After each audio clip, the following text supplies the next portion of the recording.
네, 많은 공분을 사고 있는 박사방, N번방 사건. 경찰 수사에 따라 가해자 혹은 피의자들이 드러나고 있습니다. 이 충격적인 사실 가운데 하나는 이 피의자 10명 가운데 3명, 그러니까 한 30%가량이 10대 청소년이라는 점이죠. 왜 이렇게 10대가 많고 이들은 어떻게 처벌하는 것이 좋을까? 탁틴 내일 성폭력 상담소 이현숙 대표 연결해서 짚어보도록 하겠습니다. 대표님 나와 계시죠? 네, 안녕하세요. 네, 안녕하세요. 네, 디지털 성범죄 피의자 30%가 10대다. 굉장히 좀 네, 충격을 많이 받았는데요. 네. 대표님은 어떠신가요? 사실 저희는 최근에 청소년들 성폭력 범죄 중에 불법 촬영이나 이런 것들이 증가하고 있었기 때문에 네, 어떤 부분은 좀 예상하고 있었던 부분들도 있습니다. 네, 그러니까 물론 재질이나 정도에는 굉장히 심각하고 충격적이긴 하지만 네. 어쨌든 이런 청소년에 의한 범죄 사실이 증가하고 있다는 부분은 오래전부터 문제 제기를 했었고 그래서 음. 교육에 대한 이런 여러 가지 얘기들을 해왔었습니다. 예전부터 인지하고 계셨고 여기에 대해서 얘기를 하셨지만 사실 사회적으로 큰 반향은 별로 없었던 네네. 그런 네네. 상황이었겠군요. 굉장히 좀 가슴이 네. 아프셨을 것 같은데요. 네. 대표적으로 최근에 게임 메신저죠. 디스코드에서 이 성착취물 채널을 운영하고 또 유포한 혐의로 검거된 10명도 대부분 미성년자였고요. 네. 더 충격적인 거는 이 운영자 가운데 한 명이 범행 당시 나이가 12살 초등학생이었다고 합니다. 이게 네. 가능한 일인가요?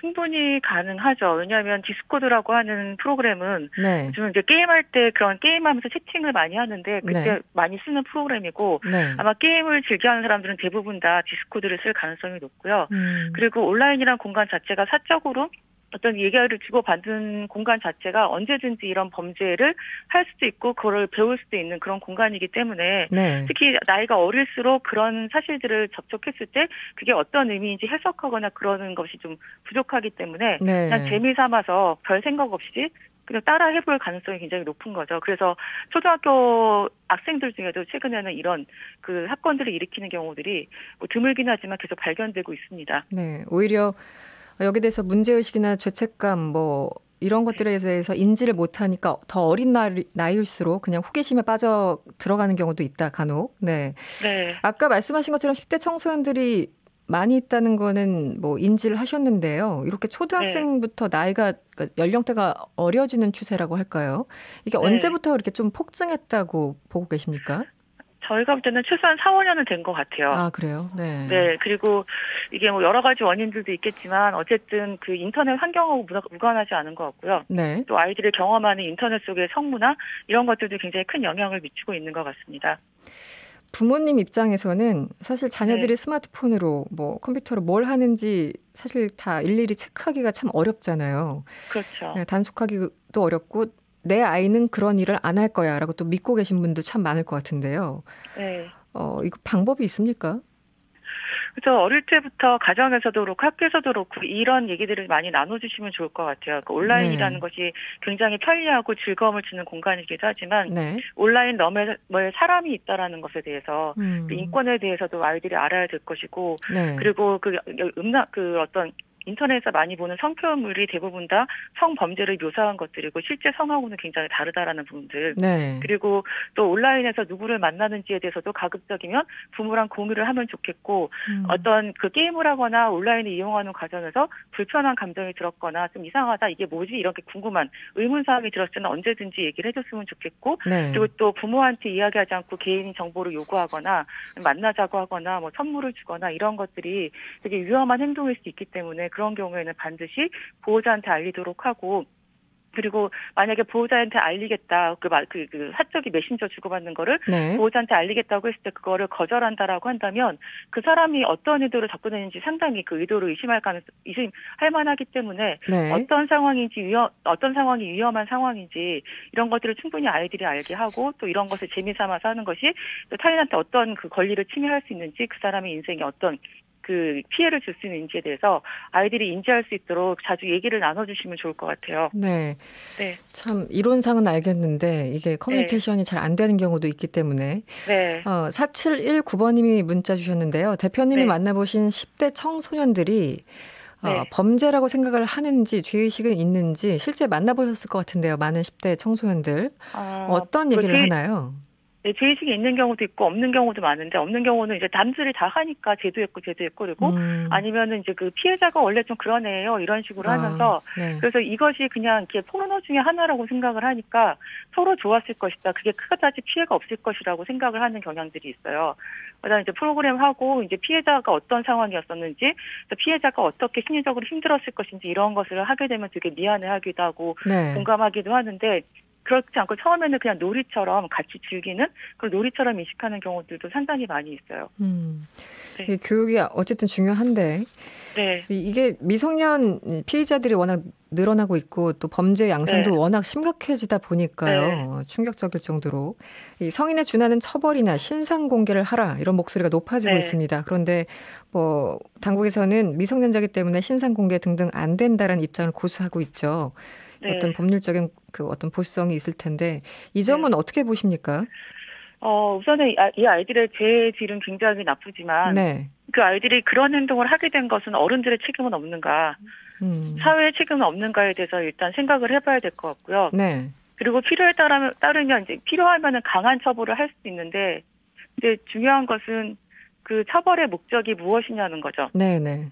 예, 그러니까 우리가 원하는 것은 아이들도 청소년이니까 네. 그런 잘못된 것을 깨닫고 그 행동을 중단하고 건강한 성인으로 사회 구성원으로 성장할 수 있도록 돕는 것이 일단은 그 중요한 부분이잖아요. 네네. 이 아이들을 뭐 영원히 격리시키거나 사회에서 배제시키거나 할 수 있는 건 아니기 때문에 네. 그런 목적에 부합하는 것으로서 일단 강하게 처벌을 해야 정신 차릴 것 같다. 그러면 이제 그런 게 필요할 수도 있다고 생각이 드는데 어쨌든 그런 목적을 무엇이 목적인지를 잃지 않고 중심을 잡고 이런 여러 가지 제도들에 대해서 논의를 하면 좋을 것 같아요. 근데 사실 신상 공개 같은 경우에는 네. 청소년들한테는 좀 적절하지 않을 수도 있다라는 생각은 듭니다. 물론 영원히 죄질에 따라서 네. 고려를 해봐야 되겠지만 네. 그래도 그 미성년자기 때문에 신상 공개 안 되고 또 처벌 수위도 법적으로 워낙 약하다 보니까 오히려 10대 범죄자들이 더 활기를 치는 게 아닌가. 요즘 뭐 이게 법으로 피해갈 수 있다라는 것을 웬만한 청소년들 알고 있는 것도 사실이잖아요. 네, 그렇죠. 네. 예.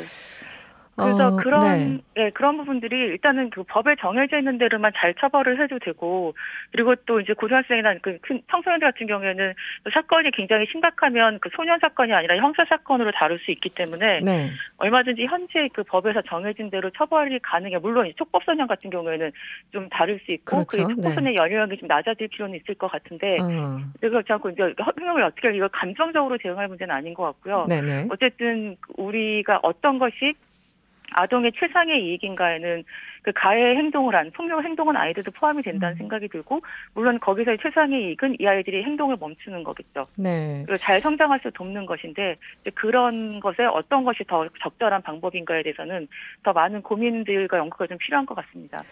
김란경 님이 문자 주셨어요. 혹시 10대들이 처벌을 받아도 전과가 안 남는다는 걸 알고 더 이런 성범죄를 저지르는 게 아닐까요? 이런 문자도 주셨고요. 9998번 님은 정말 궁금한 것은 그런 처벌을 받은 뒤에 소위 교화되는 경우가 있는지입니다. 대표님 보신 케이스들은 어떤가요? 실제 아까 말씀하신 것처럼 미성년자의 경우는 처벌보다는 교화, 교육 이런 게 방점이 찍혀야 된다라는 취지로 말씀을 하셨는데 실제 이 이후에 그런 긍정적인 변화가 좀 있습니까? 그러니까 처벌 를 하지 말자는 게 아니라 처벌도 이제 교육의 목적에 부합한 처벌이 돼야 된다라는 것이고요. 그렇죠. 네. 네, 그리고 이제 그 아이들 같은 경우에는 아무래도 성인들하고 달라서 이런 그 문제를 일으키는 게 사춘기 발달 이슈랑 같이 가는 경우가 90%예요. 그렇기 때문에 사실 전화 가능성이 굉장히 높을 수도 있고, 네네. 그리고 아직 뇌나 이런 것이 자리 잡기 전이기 때문에 통합적인 사고도 부족한 그런 나이잖아요. 그래서 자기가 어떤 행동을 했는지 의미를 좀 깨닫고, 그리고 주변에서 그런 부분들에서 지원을 많이 해주시고 부모님들도 아이가 뭘 잘못했는지를 정확하게 지적을 하고 그러면서 아이가 바뀔 수 있도록 도와준다라든지 그리고 또 사실 이렇게 그 경찰에 신고 당하고 조사받고 이런 것 자체가 처벌 결과도 결과지만 그 자체에서 경찰이 어떻게 태도를 취하는가라든지 여러 가지 영향을 되게 많이 받거든요. 그리고 그 과정에서 부모님께서 굉장히 힘들어하는 모습이나 이런 것들을 보면서 아이들이 좀 잘못을 깨닫는 경우들도 상당히 많이 있기 때문에 그런 과정들이 굉장히 중요한데 물론 그중에 굉장히 깊은 문제를 가지고 있는 아이들 같은 경우에는 사실 짧은 교육 가지고는 변화되기 굉장히 어려워요. 네네. 그래서 그런 경우에는 조금 그런 특성에 맞는 좀 장시간에 좀 깊이 있는 그 교육이나 프로그램 이런 것들이 좀 지원될 필요가 있고요. 그것이 꼭 뭐 소년원 구금 시설 안에서 이루어지든 뭐 어찌되든지 간에 네. 일단은 그런 것들이 반드시 좀 같이 병행되어야 이 아이들의 재발이 멈출 가능성이 굉장히 크다고 생각합니다. 네.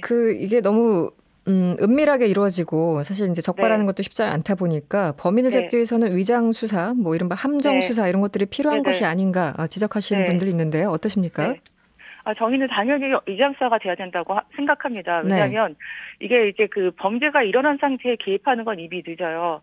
그래서 그 범죄를 개입하기 전에 그 경찰이 일어나기 전에 경찰이 개입을 해야 되는데 그래서 가장 좋은 방법이 그 온라인에서 그 경찰이 미성년자로 가장을 해서 접속을 하고 있는 거죠. 그럼 누군가가 말을 걸거나 성적인 제안을 하거나 했을 때는 그 사람을 이제 검거도 할 수 있고 또 그 사람을 가택 수사를 하게 되면 거기에 대부분 아동용 음란물이 있을 가능성도 높기 때문에 그런 것들을 가지고 강하게 처벌도 할 수 있고 그렇기 때문에 필요하고요. 그리고 사실 랜덤 채팅 앱이나 이런 데 접속을 하면 뭐 16세, 15세 이렇게 여성으로 접속을 하면 그냥 순간적으로 순식간에 굉장히 많은 메시지들이 날라오기도 하는데 만약에 그렇게 아이들에게 성적 제안을 하는 사람들이 내가 제안을 보내는 상대방이 경찰일 수 있다라고 생각을 하면 유축될 수밖에 없어요. 지금처럼 무차별적으로 아무데나 막 발송하지 않을 것이기 때문에 그 자체만으로도 상당히 예방 효과가 있을 거라고 생각을 해서 경고의 의미가 있을 것이다. 알겠습니다. 그래서 반드시 했으면 좋겠고 영국이나 미국이나 호주나 이런 나라들은 이미 하고 있는 거기 때문에 이제 그런 사례들을 충분히 연구를 하셔서 우리나라에서도 빨리 시행이 되었으면 좋겠다고 생각을 하고 있습니다. 네, 대표님 말씀 들으시면서 지명숙 님이 문자 주셨어요. 아이들에 대해서 제일 늦게 아는 사람이 가족이란 얘기가 있습니다. 남들은 알아도 가족은 모른다고 다니 저도 우리한테 당한 적이 있습니다. 이렇게 문자 주셨는데요. 짧게 한마디 부탁드릴게요. 그래서 평상시에 아이들하고 대화를 나눌 때 성은 사적인 거라서 얘기 못하는 경우들도 있잖아요. 그래서 부모님한테 얘기 못할 경우는 누구한테 상의를 할 수 있는지에 대해서도 같이 의견을 나눠보시는 게 좋고 그리고 또 부모님 입장에서는 아이가 어떤 행동을 하든 너를 지지할 것이고 이렇게 너를 도와줄 것이고 그 위험한 상황에서 구할 것이라는 믿음을 형성하는 게 굉장히 중요한 것 같아요. 그러니까 부모님들과 아이들 같은 경우에는 이 일로 인해서 부모님이 실망할까 봐를 제일 두려워하기 때문에 드러내지 못하거든요. 그래서 그렇지 않을 수 있다라는 믿음을 주시는 게 필요한 것 같고 아니면 다른 사람한테 이야기할 수 있도록 그리고 또 아이들한테 꼭 알려줘야 될 게 그 도움을 청했을 때 자기가 기대한 것만큼 결과가 안 나올 수도 있어요. 도움을 안 받아 그렇다고 포기하지 말고 계속 찾다 보면 언젠가는 도와줄 어른들이 있기 때문에 끝까지 포기하지 말고 도와줄 사람들을 찾으라는 것들을 좀 얘기해 주시면 좋을 것 같아요. 알겠습니다. 말씀 잘 들었습니다. 지금까지 탁틴네일 성폭력 상담소 이현숙 대표였습니다. 고맙습니다. 네, 감사합니다.